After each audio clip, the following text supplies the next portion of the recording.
তিনি ছিলেন মধ্যম আকৃতির, তিনি না লম্বা, তিনি না খাটো, তিনি ছিলেন মাঝারি আকৃতির। তার চুলগুলো ছিল ঘাড় পর্যন্ত প্রলম্বিত।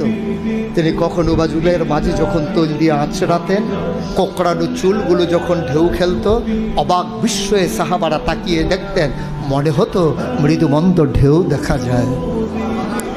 তার কপালটা ছিল চওড়া, কপালটা ছিল শুভ্র সাদা, তার চোখের ধনুকের মতো বাঁকা ছিল তার চোখের ভ্রু, আর চোখের পাতাগুলো ছিল গোলাপি রঙের, গোলাপ ফুটন্ত গোলাপের, এক একটা গোলাপের পাপড়ির মতো।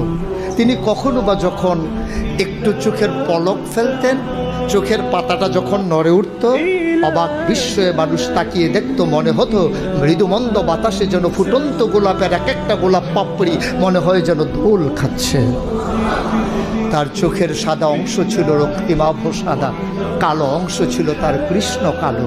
তার নাকটা ছিল খাড়া, নাকের ছিদ্রগুলো ছিল ছোট ছোট, ঠোঁটগুলো ছিল তার গোলাপি রঙের।